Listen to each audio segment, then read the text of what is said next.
ఓం మహాగణాధిపతయే నమః. ఓం గురుభ్యో నమః. ఓం శ్రీమాత్రే నమః.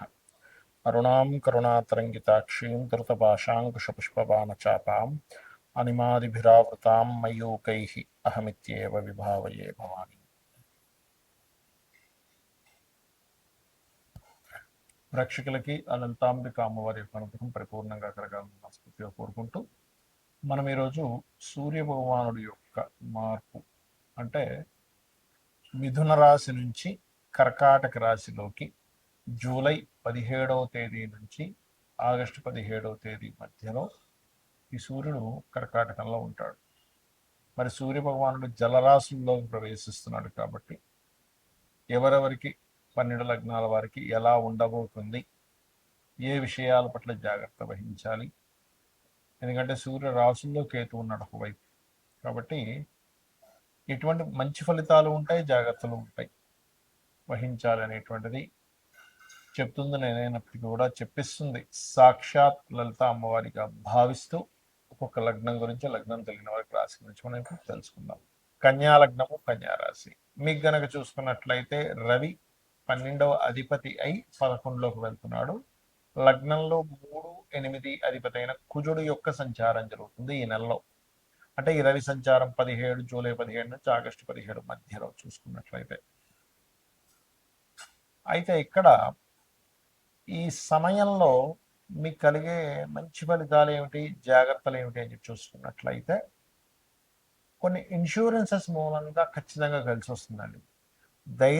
ధైర్యంగా కొన్ని పనులు చేయడం వల్ల కలిసి వస్తుంది, అందులో ఎటువంటి సందేహం లేదు. కాకపోతే ఇలా ఎప్పుడైతే లగ్నంలో కుజుడు అష్టమాధిపతి, తృతీయ అష్టమాధిపతి లగ్నంలో కుజుడుంటూ ఈ యొక్క రవి మార్పు జలరాశుల్లో ఉన్నందుకు ఉద్యోగంలోని మరియు స్థలం మార్పుని ఇస్తుంది. అంటే ఇల్లు మారడం కానీ ఉద్యోగ మార్పు కానీ ఖచ్చితంగా ఇస్తుంది.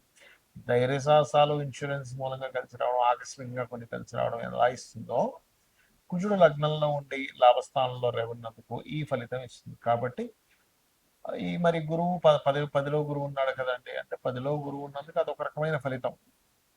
మరలా ఇక్కడ ఇన్వెస్ట్మెంట్స్ విషయంలో మంచి గ్రోత్ ఉండే సరైన సమయం ఇప్పుడు ఇన్వెస్ట్మెంట్ చేయడం. కాకపోతే చూసి ఇన్వెస్ట్మెంట్ చేయాలి ఈ టైంలో. కాకపోతే ఉద్యోగ సంబంధించిన విషయంలో మార్పుల్ని ఖచ్చితంగా చూపిస్తుంది కాబట్టి ఈ విషయంలో చాలా చాలా చాలా జాగ్రత్తగా ఉండండి. అలాగే మరొక విషయం ఏంటంటే తండ్రి గారి ఆస్తికి సంబంధించిన విషయంలో కొంతవరకు కలిసి రావడము అనేటువంటి చాలా స్పష్టంగా చూపిస్తుంది కన్యా వారికి. అలాగే మీ యొక్క సంతానానికి ఎప్పటి నుంచో మీ యొక్క పుత్రుడు కావచ్చు, పుత్రిక కావచ్చు, మీ పిల్లలు ఎప్పటి నుంచో ఫలానా బిజినెస్ పెట్టి సక్సెస్ అవ్వాలని అనుకునే డ్రీమ్ కానివ్వండి, లేదా వాళ్ళకి గృహ వాహన మూలంగా లాభము కానివ్వండి, కన్యా వారికి వచ్చి తీరుతుంది, అందులో ఎటువంటి సందేహం లేదు. ఇక మీరు రీసెర్చెస్ రిలేటెడ్ సంబంధంగా కూడా ఏదైనా చేశారు, రీసెర్చ్ కూడా ఫలిస్తుంది. ఇక మీరు నిత్యము చేయవలసినటువంటిది వెంకటేశ్వర స్వామి యొక్క ఆరాధన చేయండి, అన్ని విధాల బాగుంటుంది. సహజంగా సూర్య భగవానుడు జన్మజాతకంలో ఉన్నప్పుడు ఎటువంటి ఫలితాలు ఇస్తాడు, గోచారంలో ఈ సూర్యుడు కర్కాటకంలోకి ప్రవేశించినప్పుడు ఎటువంటి ఫలితాలు ఇస్తాడు అని చూసుకున్నట్లయితే ఇక్కడ ఎవరికైనా సూర్యుడు ఇచ్చేటువంటి మొట్టమొదటి ఫలితం ఏమిటి? ఆరోగ్యం భాస్కరాదిత్యేది అంటూ ఉంటారు మనకి.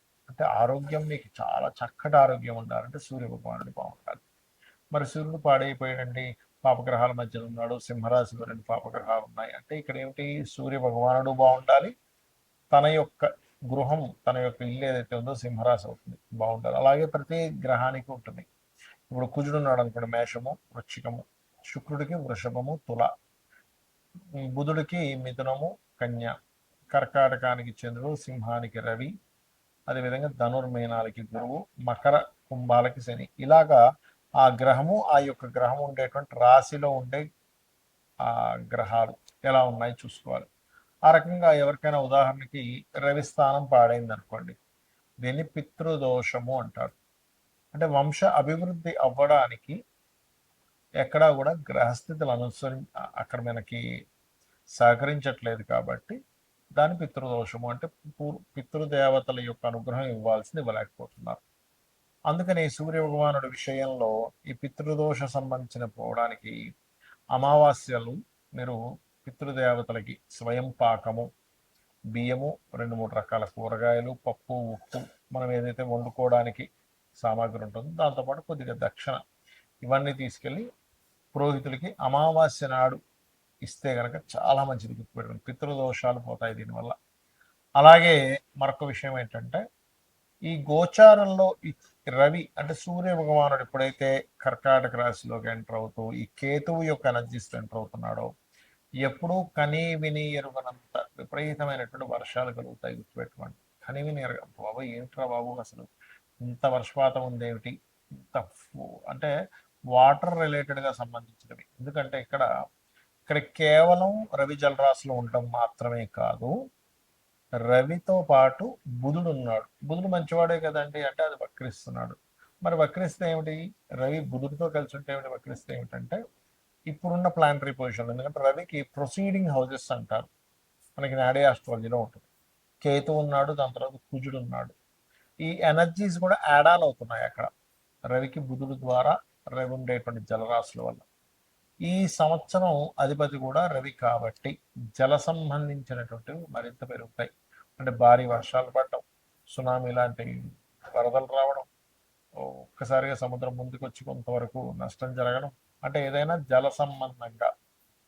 రవి మరలా మీకు కర్కాటక రాశిలోకి వెళ్ళడం, కర్కాటక నుంచి సింహరాశిలోకి వెళ్ళడం, అప్పుడు కొంచెం అగ్ని సంబంధంగా, ఆల్రెడీ అగ్ని సంబంధంగా కుజుడు మనకి సింహరాశిలో వచ్చినప్పటి నుంచి చెప్తున్నాం అగ్ని సంబంధించినవి జరుగుతాయి, అగ్ని ప్రమాదాలు జరుగుతాయి, జాగ్రత్త జాగ్రత్త అని.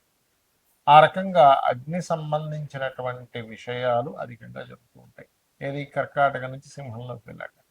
అయితే మరి ఎంతసేపు ఈ ప్రమాదం ఎలా అంటే ఏదైనా మంచి కూడా ఉందా అంటే ఇక్కడ ఒక మంచి ఏమిటంటే సంవత్సరంన్నర వరకు ఈ బంగారానికి సంబంధించినటువంటి విషయంలో కొంత కంట్రోల్ ఉంటుంది. ఇప్పుడు చూడండి, ఒక 6-7 నెలల్లోనే 60-70 వేలు ఉండేటువంటి బంగారం లక్షకు వచ్చి కూర్చుంది, అక్కడ తిరుగుతోంది. ఒక 2-3 వేలు పైకి పెరగడం, కిందకి తగ్గడం, అక్కడే తిరుగుతుంది. కొంచెం ఈ సింహంలోకి వచ్చినప్పుడు కొంచెం గ్రో అవుతుంది. కానీ ఎప్పుడైతే సింహం నుంచి మరలా అంటే ఆగస్టు 15 నుంచి సెప్టెంబర్ 15 మధ్యలో, జూన్ జూలై కదా, సో ఆగస్టు 17 నుంచి సెప్టెంబర్ 17 మధ్యలో కొంత రైజ్ అయ్యి మళ్ళీ దాని తర్వాత కంట్రోల్లో ఉంటుంది బంగారం. కాకపోతే ఈ కుజుడు ఎప్పుడైతే కన్యారాశిలోకి ఎంటర్ అయి అలాగా వృచ్చికము, తులా వృచ్చిక రాశిలో సంచరిస్తుంటాడో ఖచ్చితంగా ఏవైతే మనకి రియల్ ఎస్టేట్ రంగం కుదేలైపోయింది, అయ్యో భూముల రేట్లు రేవనుకునేటువంటివి, ప్రత్యేకంగా భూ సంబంధించినవి, నేనేది అపార్ట్మెంట్స్ విషయంలో కాదు, భూమికి సంబంధించినటువంటివి 100% రేట్లు పెరిగి తీరుతాయి. మీరు అవుట్స్కర్ట్స్లో చూడండి, సంవత్సరంన్నర నుంచి ఆగిపోయి ఉన్నాయి అలాగా, రేట్లు పెరగట్లేదు తరగట్లేదు, వాళ్ళు అమ్ముకోవట్లేదు, అలా ఉండిపోయి అలా స్ట్రక్ అయిపోయినటువంటి భూ సంబంధించినవి పెరగడం ప్రారంభమవుతుంది, సేల్స్ అనేది పెరుగుతుంది, రొటేషన్ అనేటువంటిది పెరుగుతుంది. అలాగే గురువు కూడా మనకి కర్కాటకంలోకి వస్తున్నారు కాబట్టి వెండి ధర కూడా పెరుగుతుందండి. వెండి ధర విపరీతంగా పెరుగుతుంది, గుర్తుపెట్టుకోండి. కాబట్టి వెండి ధర పెరగడము, భూ సంబంధించిన రేట్లు పెరగడము, ఆ పర్టికులర్ మంత్లో గోల్డ్ కొంతవరకు రైజ్ అవ్వడము. కాకపోతే ఒక సంవత్సరం వరకు కొంత కంట్రోల్లో ఉంటుంది. ఇంకొక మాట చెప్తున్నాను, ఇప్పుడే 4.5 సంవత్సరాల తర్వాత గోల్డ్ రేట్ సడన్గా డౌన్ అయిపోద్ది, ఉన్న రేట్ కంటే 20-30% డౌన్ అయిపోతుంది, గుర్తుపెట్టుకోండి. అంటే ఇవన్నీ ముందుగా ఎందుకు చెప్తున్నా అంటే ఆ సమయంలో కొంతమంది గోల్డ్ మీద ట్రేడ్ చేసే వాళ్ళు ఉంటారు, గోల్డ్ కొనుక్కొని ఇన్వెస్ట్మెంట్గా మార్చుకునే వాళ్ళు ఉంటారు. గోల్డ్ ఇప్పుడే కొనేసుకుందాము తర్వాత పెరుగుతుంది అనుకునే వాళ్ళు ఉంటారు, ఇప్పుడు పెరగదు అనుకున్నప్పుడు అనవసరంగా దాన్ని ఇన్వెస్ట్మెంట్ చేయడం ఎందుకు అనుకుంటుంటారు. గోల్డ్ కంటే కూడా నా బెస్ట్ సజెషన్ ఏంటంటే ఇప్పుడు భూమి మీద పెట్టండి, this is the right time, ఇప్పుడు పెరుగుతుంది. మీరు ఇప్పుడు పెట్టినట్లయితే ఒక 2 సంవత్సరాలు తిరిగి చూసుకుంటే డబుల్ త్రిబుల్ అయ్యే ఛాన్సెస్ 100% ఉంది. కాబట్టి ఈ యొక్క పని చేయండి, ఖచ్చితంగా మీకు బాగుంటుంది. శ్రీమాత్రే నమః.